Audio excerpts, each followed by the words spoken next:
Robert F. Kennedy Jr. has been outspoken about what he thinks on the subject of vaccines.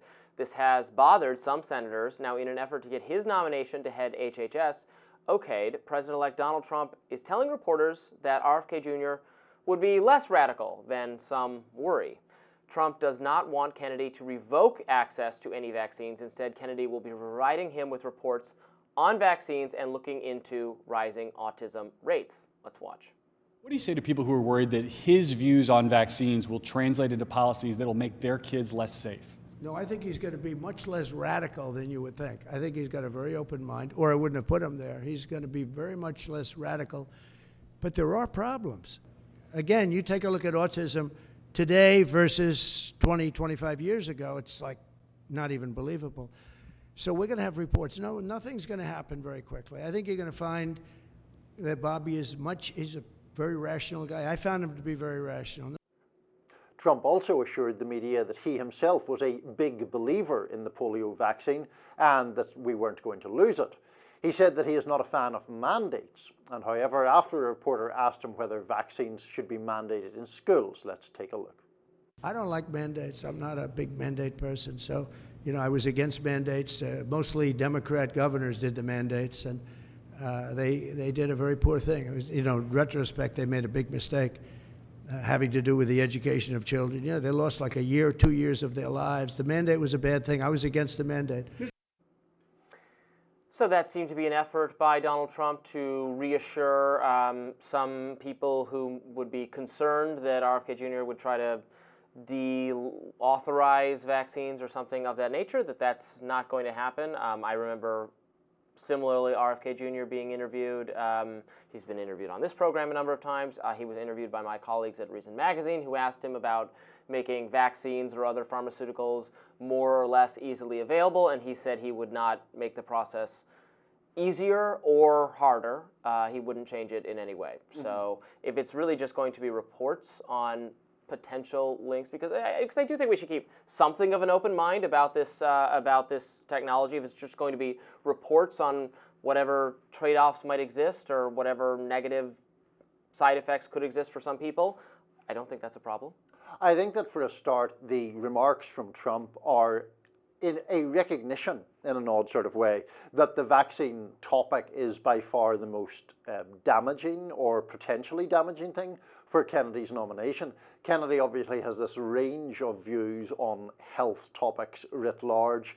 Some of those views have, I would say, very wide support regardless of political ideology. Criticisms of over-processed foods, for example. I mean, I think that's an extremely widely shared concern.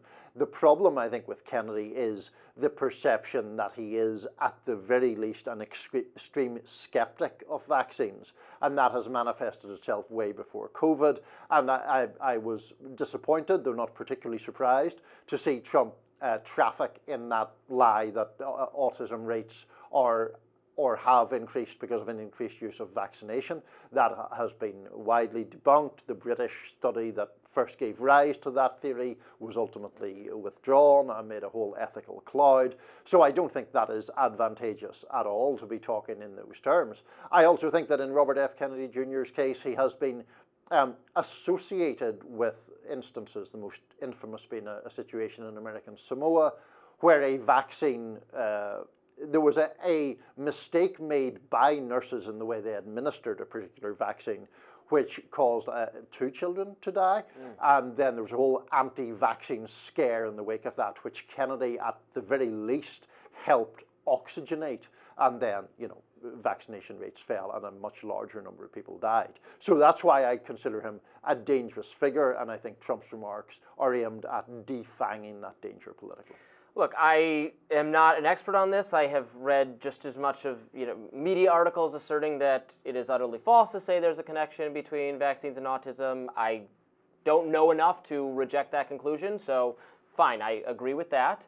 But I mean, I don't know enough to know why electricity powers my radio when I plug it into the wall, but I understand that electricity exists. I mean, we can't just constantly say, well, you just keep an open mind because you're not an expert. You have to assume at some level that there is overwhelming evidence.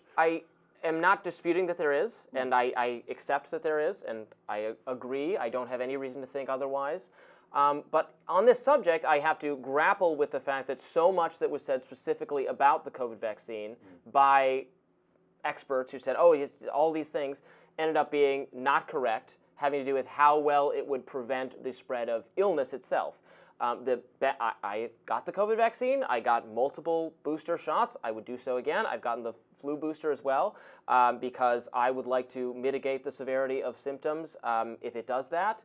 And I'm not persuaded by the harms attributed to it. I do not think it is particularly dangerous whatsoever. I have not seen good evidence for that. But I also think the benefits of it were dramatically overstated also in terms of selling the idea of forcing people to become vaccinated. People in their employment, in their workplaces, just done by the workplace or done by Biden at the level of you had to do it at the government. For schools, there were some mandates, all sold on a just totally false basis that this is not just for your health, but for preventing the spread of the infection. Didn't prevent the spread of, maybe now there's some protective effect for some period of time, or if it's reducing your symptoms, maybe it's making you less contagious for some amount of time. But the idea that we could, like the polio vaccine, get everyone vaccinated and then stop the outbreak of this disease turned out to be untrue. And a policy was sold on that basis, even though so many expert people, including Dr. Fauci and Joe Biden himself, said it. But so I have to contend with that. But hold on a second. I mean, there is pretty emphatic evidence that being vaccinated against COVID significantly reduces your chances of dying or being hospitalized if you get it. Yes, but that's a benefit. But that is not a public. Well, no, because if you are hospitalized, then obviously you are putting a strain upon the hospital system, which was the whole danger in COVID, was the idea that the hospital system would collapse and people who had unrelated ailments would be unable to get medical treatment either.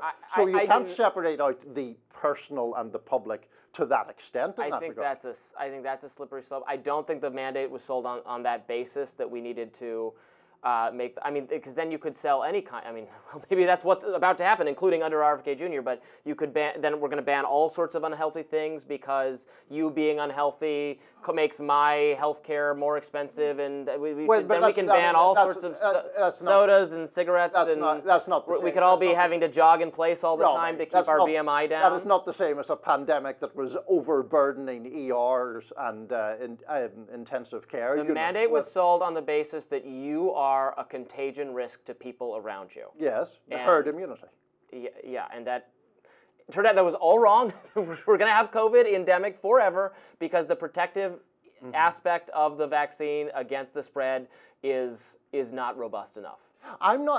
Can't keep up to date with new strains that develop and so on. We've now all had the experience. I've had COVID three times confirmed, 3 times, each time, within weeks of receiving a booster shot or the initial shot. I got the initial shot, I got COVID. You get a booster shot, you get COVID. This is an experience that millions and millions and millions of people have had at this point. But I'm always perplexed when people raise, for example, the issue of vaccine mandates in schools. Vaccines have been mandated in schools for years for things like portfolio and measles and mumps and rubella. Yeah, things that actually stop you from getting the disease. There is no incursion of civil liberty in saying that people have to have a mandate, kids have to. I mean, the idea that there's no debate over that is not.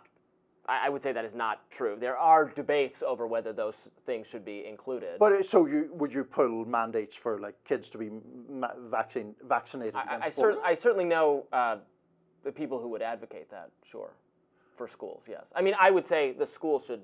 If you want to go to the school, here's what the school's policies are. Right. And if the school, I mean, I would say that for a private workplace. I'm not putting rules on.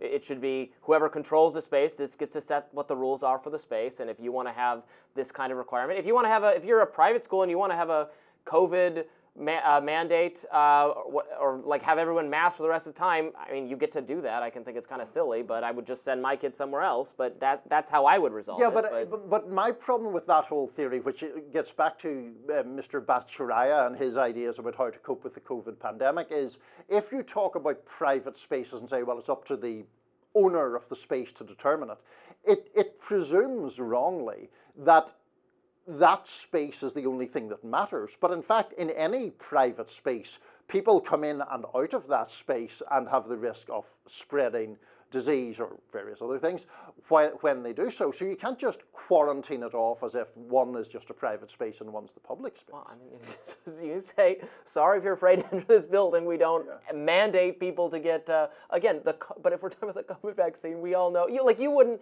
even as an advocate, and again, I'm not against, I got it, I would get it again. I don't think the harms, the arguments people make that it's dangerous are accurate, but you wouldn't be afraid to walk into like a space where there are unvaccinated people. It's a ludicrous idea now because it doesn't matter. It just doesn't matter. Well, yeah, but I mean, the pandemic has faded for all sorts of reasons, including the mass including that everybody got COVID. Including the mass vaccination 95% of people plus. Which eased the pressures on the healthcare system and which saved us from the worst. I'm glad we did it. I support Operation Warp Speed. I hand it to Trump. Make the vaccines as available as possible. I am with Trump on this issue 100%. The vaccines were great.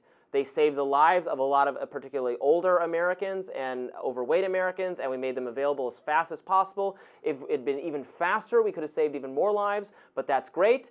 And people arguing and making the case that you should get it, particularly if you're vulnerable, is great, and Trump did that too, and Trump said he got it, and that's all good, but that we didn't need to require it, and we didn't do mandates, and we're not getting a lot of added benefit from that, and so I'm with his attitude on it. I think that there's a greater public good that is better served by the mandates. All right. That does it for us today on Rising. We enjoy the robust disagreement and debate. Please be sure to like, share, and subscribe so you never miss any content, and for those of you who like to listen while on the go, we're now available anywhere you can get podcasts, and we'll see you back here tomorrow.